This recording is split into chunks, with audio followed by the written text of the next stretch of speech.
what did those groups do with the money that they received from fire aid, and did it actually go to help fire victims? I think it's a fair question, and it has not yet been answered. It's so offensive to me to take people's good hearts and compassion and just siphon it off for, this same old political cronyism. It's just really offensive.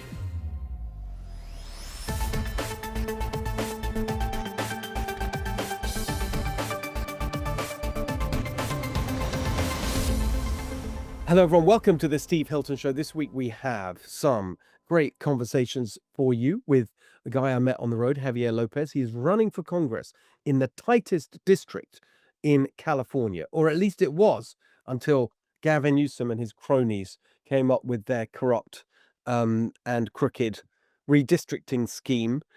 We've also got Jen Horn here to bring us up to date on the latest shenanigans and corruption, a lot of that going on, around fire aid in LA. That's a big story, and we've got some updates for you on that. But I just want to start with the story that really broke yesterday.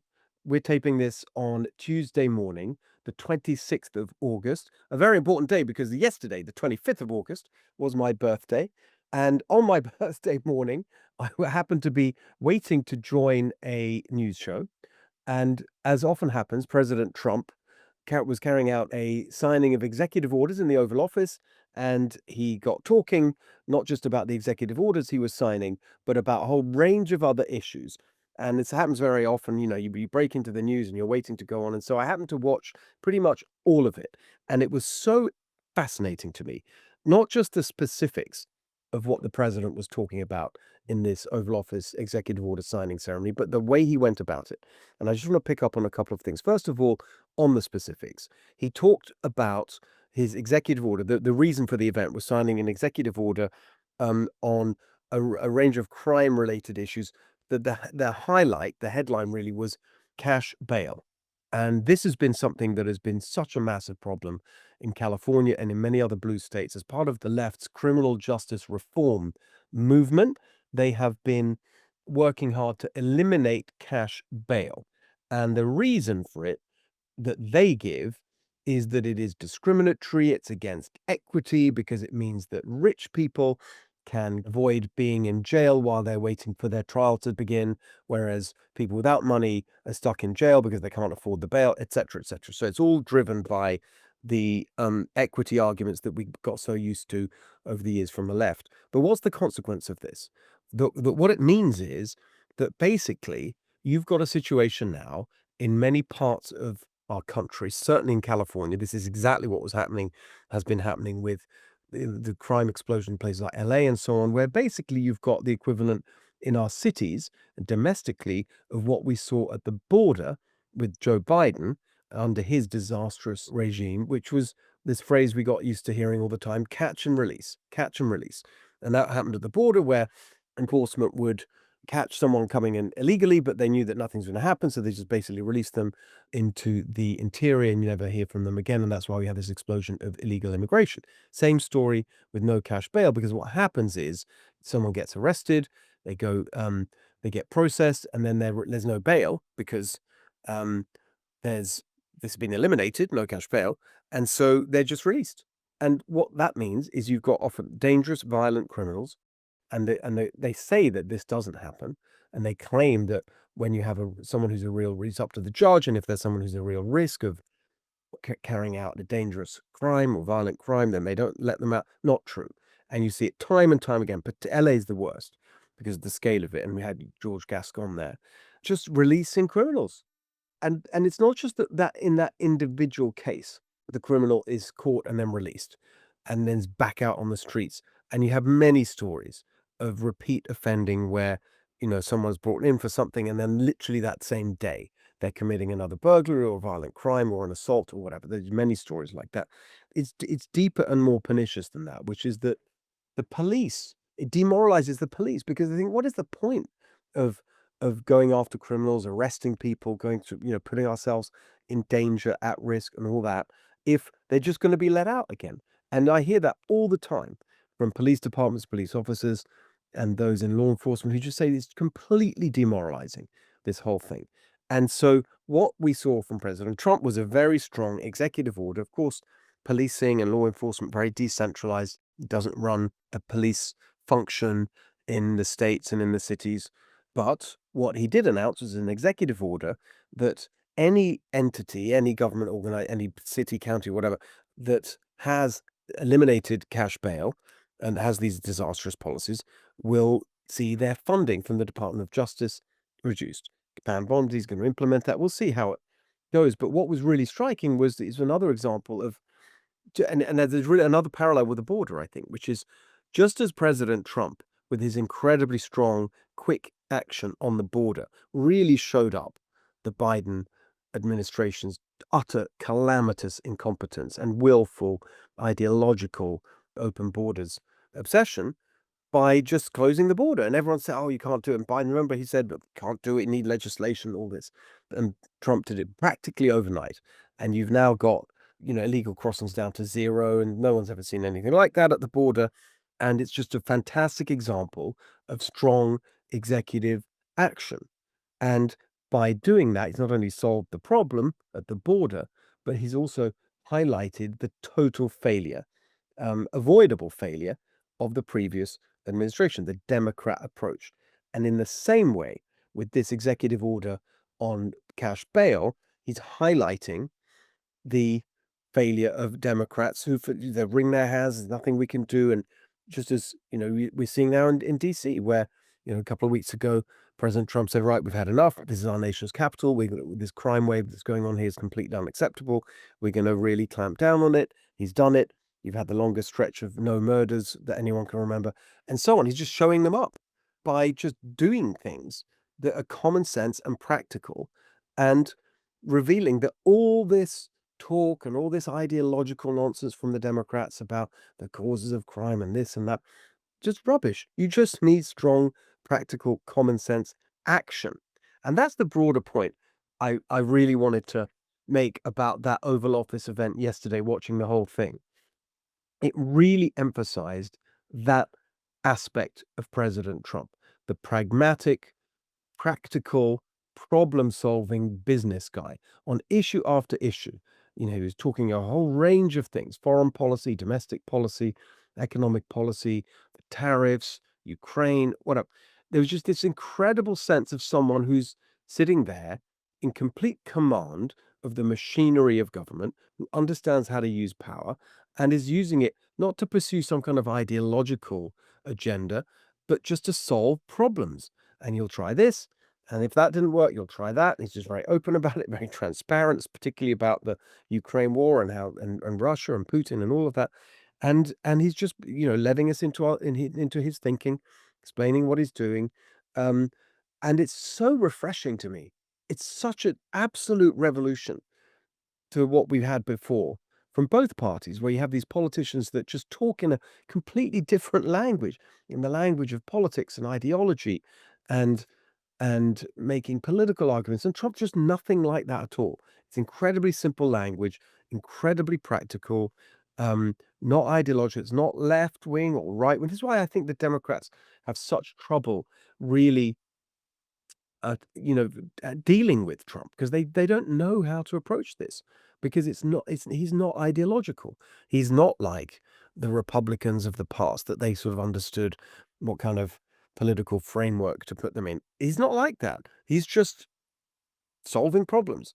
And this is what I said about him all along. And it's a real vindication of what I said. I remember back in 2015, um, this was and I was as early supporter as you know, and have been very consistent in that.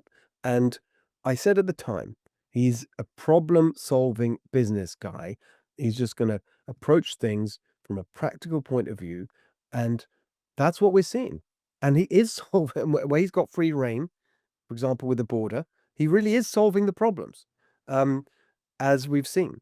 And I think it's what's really interesting to me is whether this is just personal to him, and that when President Trump leaves office, we're going to revert to a more ideologically tinged way of doing politics, or whether this is infectious and you're going to get people who are not like him, in the sense of, business people who very late on in their careers entered politics, but just politicians, the normal kinds of politicians we see, whether they will behave like President Trump and drop the ideology and just focus on problem solving. I got to tell you, that's certainly my approach here in California. That's how I see it. I don't see the campaign that I'm running as being an ideological campaign at all. Very pragmatic, positive, practical problem solving. These are the words that I use all the time in describing what I'm trying to do and what I hope to achieve. We'll see if others take that approach. But I just thought yesterday particularly brought that home, that we've got a president that is unlike any that we've seen before. Of course, that's true in so many ways about President Trump. But I think this is the most important way, the fact that he's not ideological. I think it's hugely significant and is delivering hugely impressive results in many areas. And joining us now for some hot stories from California is our friend Jen Horn. Jen, we have a little bit less time than usual with you today, so it's going to have to be a speed date. We Speed cram date it of all some in. hot topics. You go for it. What's first? All right. Well, I think we have to touch on this latest with the fire aid. I don't even know if we should call it a scandal or what is going on. But when we talked before, Steve, I think it is fair to say that people who thought they were donating to Fire Aid, which was the big benefit concert, the big organization that was set up to benefit victims of both the Eaton and the Palisades fire, thought that they were delivering money to real fire victims. And I think in some cases that money did reach the intended target through some NGOs, non-government organizations who applied for grants. But what we're looking at is a lot of NGOs who really had nothing to do with the fire or fire victims. And the latest story today up at Gateway Pundit talks about just how this fundraiser thing is getting bigger by the minute, and it could be even worse than people thought. There are a couple of charities who have admitted to taking grant money from Fire Aid, who don't seem to have a lot to do with the actual fire victims. One of those is a company called Green Line Housing Foundation. Now, have you heard of that? No. Not surprising, because Green Line Housing Foundation on their website says that applicants must be a Black or Hispanic person that would qualify to get any sort of funding through their foundation. They also sent money from Fire Aid to Black Freedom Fund, which is a Black Lives Matter era nonprofit dedicated to fighting systemic racism and promoting Black power. Not quite Fire Aid recipients. Now, they received money, and they also were part of another group of people called My Tribe Rise, which received cash from Fire Aid from that same pool. And their mission sounds very much the same. They were founded in 2019, and their mission statement is to, quote, take the stigma out of gangs and to educate people about the positive changes that are possible when people come together to end violence and meet the needs of the Black and Brown communities. Now, Steve, I'm not arguing that these groups are great or that they're terrible. It really doesn't matter what we think of these individual groups. The question is, what did those groups do with the money that they received from Fire Aid, and did it actually go to help fire victims? I think it's a fair question. It's the fairest question, and it has not yet been answered. And the human part of it is, for every single person who bought a ticket, who gave money, Yeah. did they imagine that their money was going to groups like this for whatever these groups do?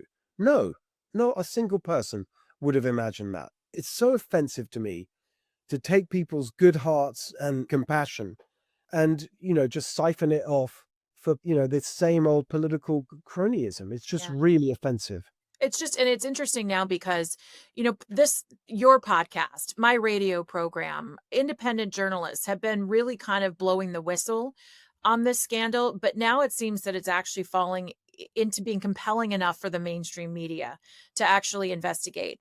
And the LA Times did a big piece a few months ago. I think it might have been June, maybe it was early July, where they went through what Fire Aid's calling misinformation about how their money was given out. And I get that some of the money went to, rebuilding schools, or it went to grants to people who might have lost their job. There are people that received this in the way that it was intended. But $100 million is a lot of money. And $100 million in my mind has not yet been accounted for. And even if you read this LA Times piece, and this is the trick that journalists do. Look, my degree is in journalism. they don't teach you that this is a trick in journalism school, but they teach you how to write an article. And the thought is that most people will not read past the first 4 paragraphs.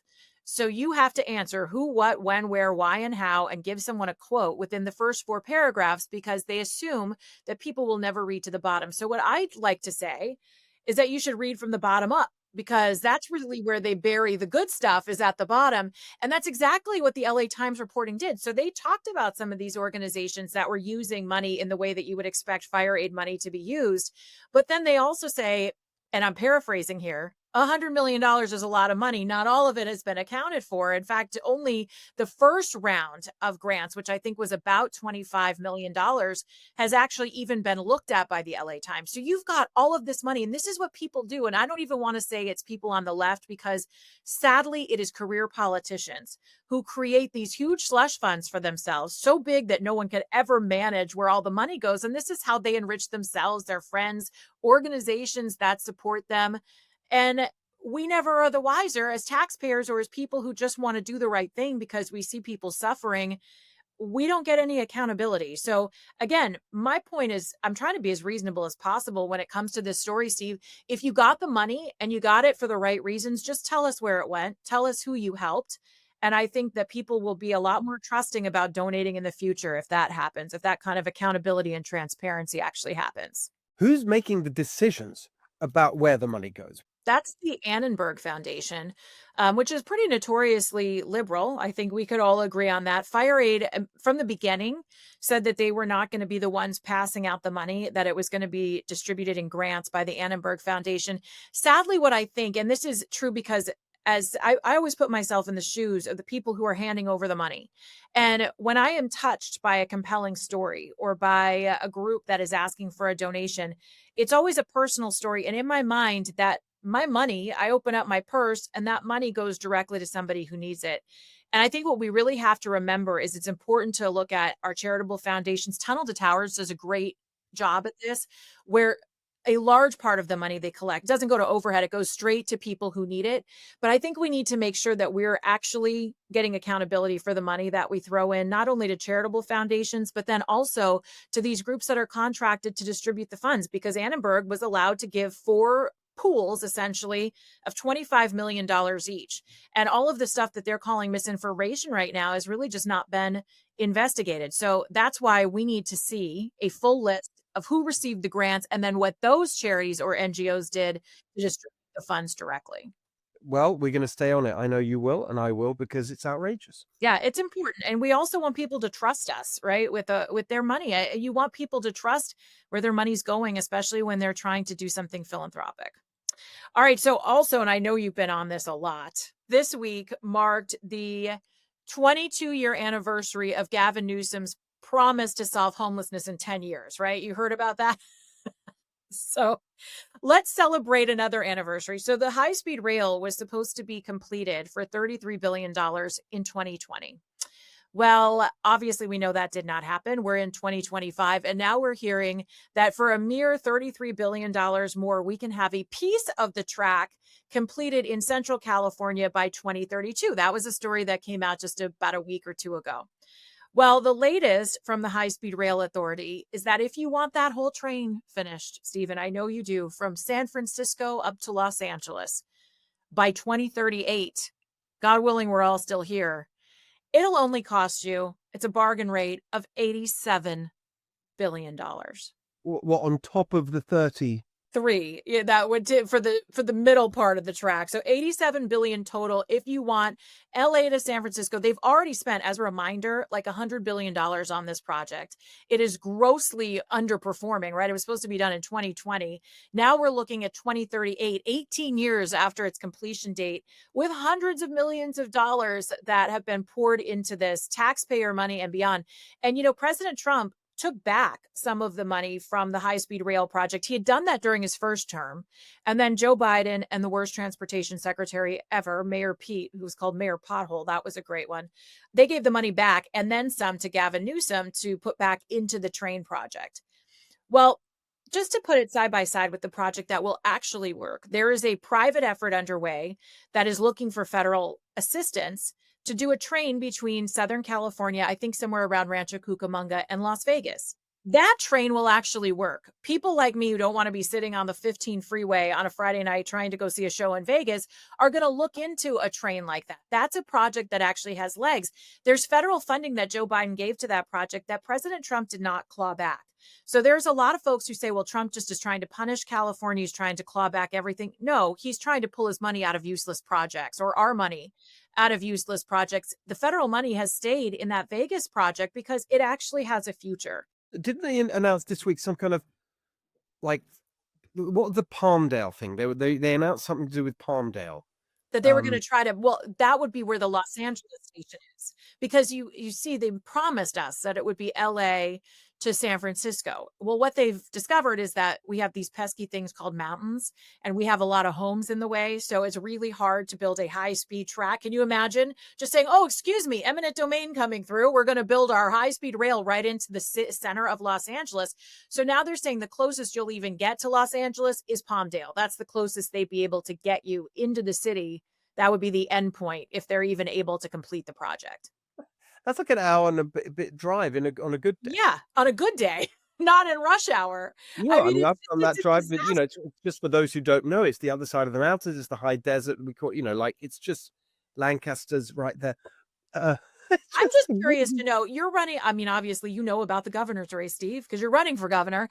I'm just curious to know, Gavin Newsom is gonna be gone. He's gonna be on to his next project by the time big decisions are gonna be having to be made about this. What do you do? I mean, you have so much money that's already been spent, but you have to spend so much more money to finish it. I mean, this has been such a disaster. I mean, that's the key point. So Yeah, obviously, made it very clear, no more good money after bad. Um, and we need to, focus on transportation projects that help people in their daily, like the daily commute and traffic and all that kind of stuff, right? So right. that's the broad point. Specifically, what do you do with what's already been spent? I feel very strongly that I hate waste. Our money, we've already spent it on stuff. And I'm very active conversations with people, particularly in the Central Valley. Most of the activity that's happened so far is in the Central Valley.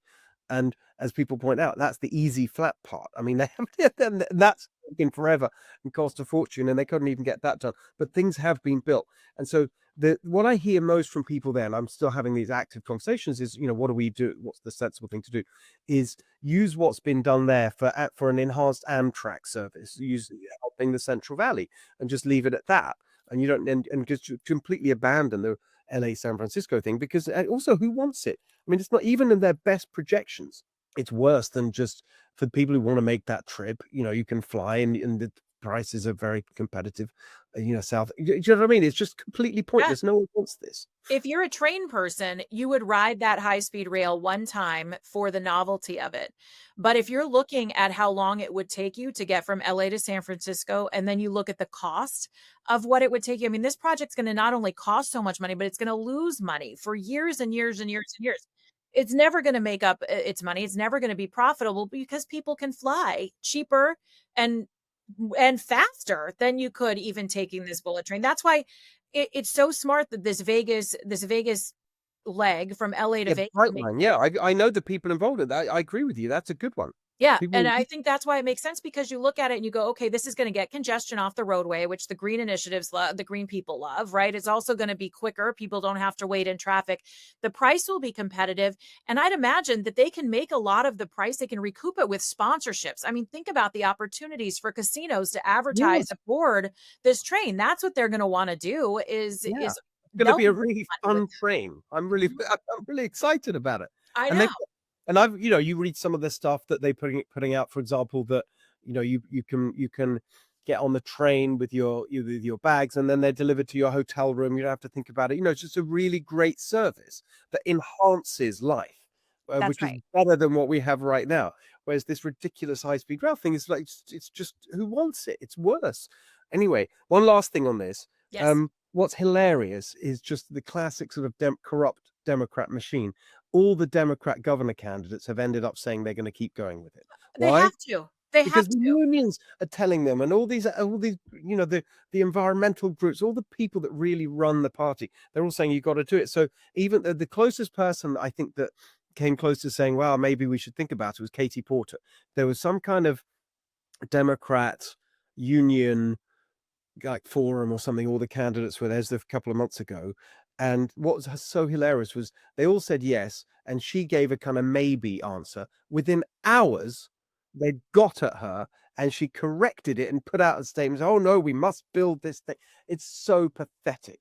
It looks like she's going to be the one that benefits from that Democrat machine pushing her along the track. So I'm sure that she's going to have to say whatever they want her to say. And you're right. The unions, the big companies that have made money from the contracts on this project, they don't want to give it up. They want the rest of they want all those billions of dollars that can still pour into nothing. Right, there we are. Speed date, much faster than the high speed friend will ever be of the high speed conversation today. But it was great to see you, Jen, as always. Thank you so much. Miss you. Thanks, Steve. Joining us now for a feature you may remember when we get really close to elections. We're not that close to elections, but I met this guy on the road and I really liked him and I wanted you to meet him too. He's called Javier Lopez and he is running for Congress in California, District 13. That was actually the closest race of the whole cycle in California last time round. Javier, it's great to see you again. All right, tell us the story. What are you running for? What are you doing right now? Tell us the whole thing. My name is Javier Lopez, current mayor of the city of Ceres. I've been coaching football for the last 10 years here in the city of Ceres. And now I am running for Congress. But my parents, they came from Jalisco, Mexico. Actually, my mom owns the very home where she used to pick strawberries. So she came here as a foreign worker. That's correct. Yes, she did.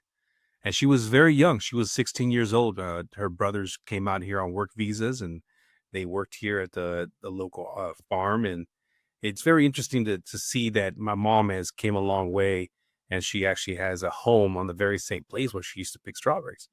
I think that's very fascinating. She did say that, this town really reminded her of her hometown. And that's why we came back. I was actually born in Los Angeles and we came back when I was 5 years old. Good. And just for people who can't, haven't visited there as I have. So we're talking about a town that's at the northern end, really, of the Central Valley, right? It is in Stanislaus County. Essentially, we have 9 cities in Stanislaus County. We're the 3rd largest city in the county. The Central Valley is, it's obviously, you could tell just by the district that I'm running in that it's a huge valley. Obviously, a lot of folks are familiar more with, San Francisco and Los Angeles. We're about 2 hours on a good day of traffic to San Francisco. Same with Yosemite National Park. So did you say you were born in LA or raised in LA? What's the story there? I was born in LA when I came up here when I was 5 years old. So I was raised in the Central Valley since I was a young man. So tell us what propelled you into getting involved in local politics and running for mayor and all of that. Let's start with that. There was always this, idea that one day that I would run for mayor. But as a young man, you don't really know what that looks like, right? And then there was always this idea, like your idea or someone else suggested. It was always my idea. I mean, if you're just like I am when it comes to you want to accomplish certain things, so you always want to manifest it, right? I always say that if you want to do anything in your life, you have to, prepare for something larger than yourself. And I think for me, I would always say one day I'll run for mayor, but I didn't understand what it really meant until I actually did it. Right. And in 2020, during the pandemic, this was a time where a lot of folks didn't feel that they had a voice at the table. I had been working as a fire suppression technician for almost 20 years. And this was a pivotal moment for California where other states weren't shut down like we were. And I felt that this was the moment in time. So I ran for office. I ran against a 13-year council member. I won. And I became the mayor of the city of Ceres. Recently, in November, I ran for re-election. Now I was elected again. That's why I always tell these young people as a coach that, if you want to accomplish anything, you have to put your mind to it. You can't just go into this with the mindset of you're not going to do it. You have to have the ability to say that this is something that I want to do, and it's not gonna be easy. Everybody knows that. I mean, Steve, your example as a successful person as you have been, I'm sure you've had your roadblocks. So, as a person who grew up in the city of Ceres, I wanted to do something bigger than me. And we've accomplished that in the last 4 years. Right. So that's really interesting. And I'm just curious where that desire comes from, because one way of looking at your story is a very classic story. Millions of Californians have that story. You're the son of immigrants, and they were here as agricultural workers, Central Valley, working class, and you have this idea to run for office. And as a Republican, is that right? Correct. I am a Republican. Okay. So that, to me, that's not, that, so you've got in a way, there's a story there that's shared with millions, and they're a very unusual thing, which is you have this sort of desire to, and was it the office of mayor of your city, or was it just, some kind of political role, public service role? What was it, mayor specifically, that got you really motivated to pursue that? Well, I mean, I've always been that person to take the shirt off my back for anyone. For me, the biggest joy is helping people. Um, these things are not necessarily always broadcasted, but there's a lot of folks out there with the same story as me, hardworking, working class, who really just want to have a better life for themselves and their family. So jobs are very important here in the city of Ceres. We've created so many jobs since I've been here. People really want to make sure that they can afford to put gas in the tank. And in California, as you very well know, we have refineries that are shutting down, and now gas prices are going up. Not to mention that we have a lot of gas taxes that are in our area that really just put a dent in what people are trying to do to get to work. I mean, I drove to the Bay Area for 20 years, and so I think that my story really resonates with a lot of folks, and to see someone like myself become the mayor of the city of Ceres just shows you, if you put your mind to it and you run a good campaign, and the people have spoken, and that's why I'm Yeah. here. So I'm going to ask a question a slightly different way, and just to see how you react, which is, a lot of people would say, well, working class parents, farm worker background, Mexican immigrants, this guy's got to be a Democrat. Why aren't you a Democrat? For one, Lincoln wasn't a Democrat, and he's one of my favorite presidents. The Latino community, they're not one sided or the other, if that makes any sense. You can't tell if a group of 10 Latinos think the same, whether they're Democrats or Republicans. But the one thing that I will tell you is the majority of the Hispanic community believes in the same thing, and that is faith in God, and among other things that are very important to our community. You can really see how very, very conservative the Hispanic community is. And I think that's why a lot of Latinos are now realizing that the Republican Party is the party for them. And that's not to take away from any of my colleagues who are Democrats, modern Democrats who are, think similar to myself. But there's just a lot of things that are happening in the Democratic Party that are leaning to the left, liberal, that Hispanics just cannot go behind. And that's the change that you're seeing here in the Central Valley. I think that my leadership and the way that I've led the city of Ceres resonates with a lot of Latinos, whether they're Democrats or Republicans. But you don't want somebody who runs for office, claims that they're moderate, and then the first vote that they take is to allow men and women's sports. That's not the kind of leadership that we need here in the Central Valley. I understand those social cultural issues play a part there, but I'm just interested why, for such a long time, the Democratic Party seemed in the past really to have a lock on Latino voters in the Central Valley and throughout California, actually throughout the country. Where did that come from originally? Well, I think there was a lack of engagement from the Republican Party for a long time, and that has shifted. But see, it didn't happen overnight. I think that it kind of really started maybe around 2016, and then really just around 2020, it was when it really started coming into fruition. As you can tell here in the Central Valley, the Trump administration, or Trump, should I say, won 5% here in this area. increased by 5%. So, the Central Valley is very unique in nature. I mean, it's always been purple. But I think that shift has happened. And that's why I'm a little concerned about what's happening now with gerrymandering. I go back to what Arnold Schwarzenegger said, gerrymandering is a threat to democracy. And I don't believe that it's the right path, especially here in California. The voters already voted. We said that it's not something that we want. Look, the disadvantages that will happen amongst the Latino community with gerrymandering is going to be huge. We'll get to that in a second because I want to Sure. end with that actually, because it's obviously a massive live issue for everyone.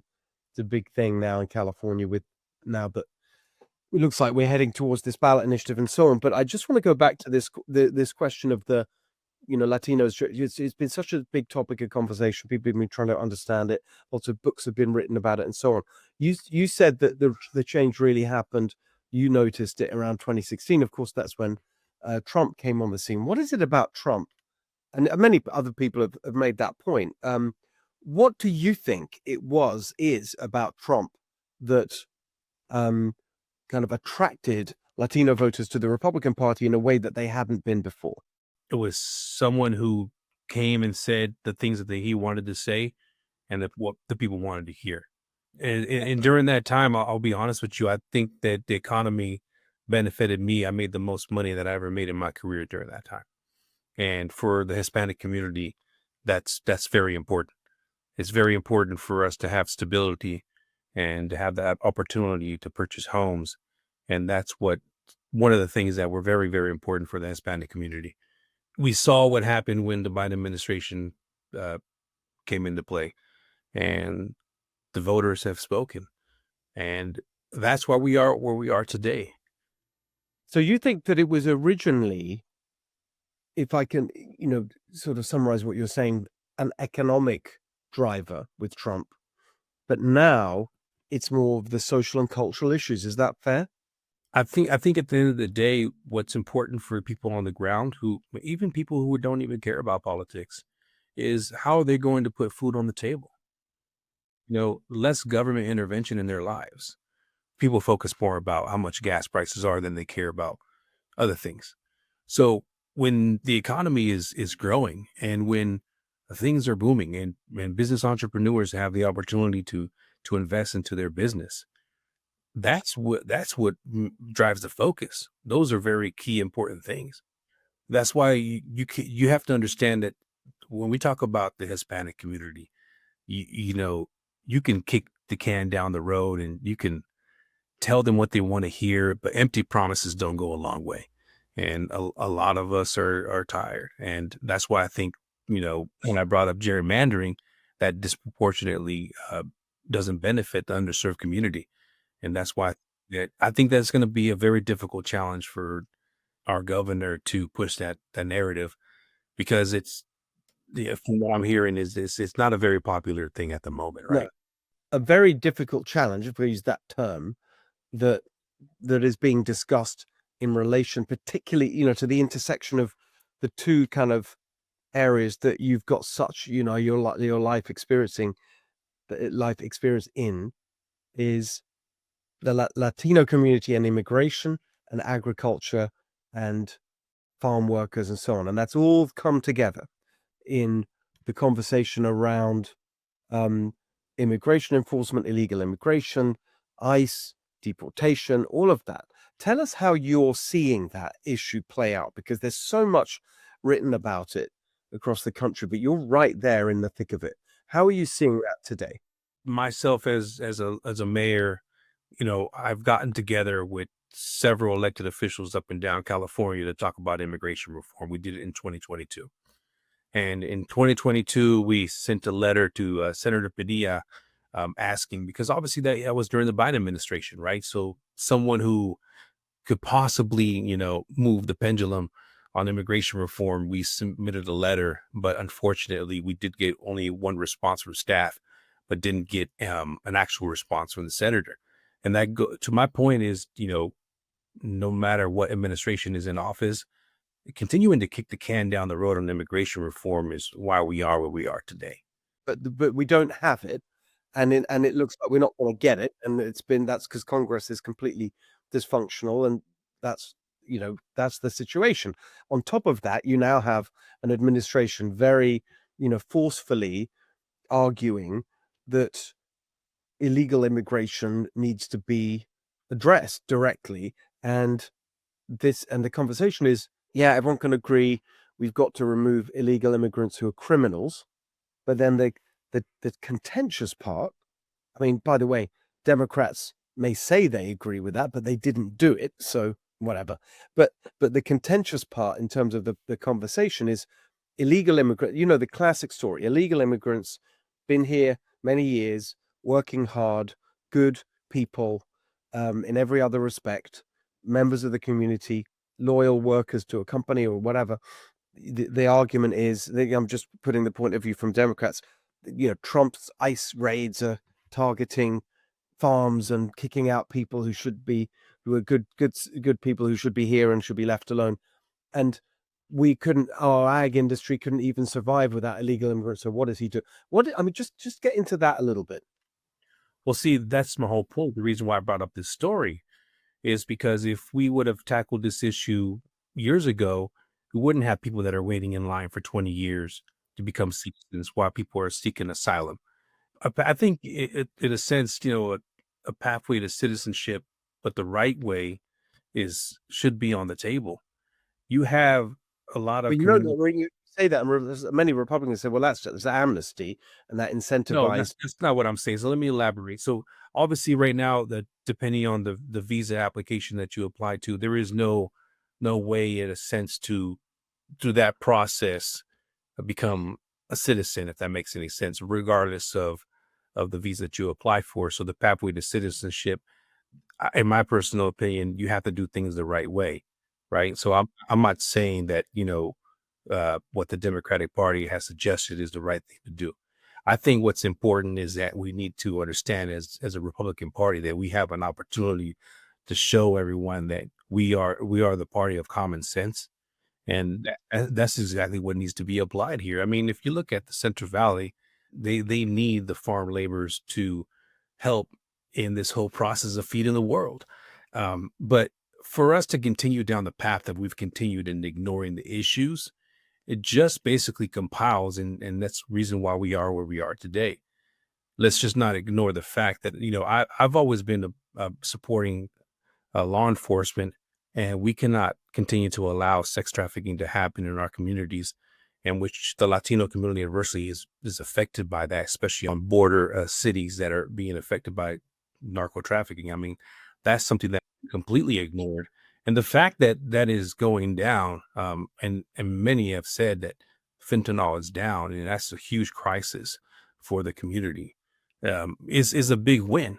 I agree with that very, very much, obviously, but I'm just really interested in this argument about the illegal immigrants, the farm labor, this whole story about jobs Americans won't do. You hear that phrase the whole time, um, and this situation we're in, where you have millions of people who are kind of outlaws in the sense that because of the broken system. I get it. So, is your view that we need to find some way to allow people to stay legally?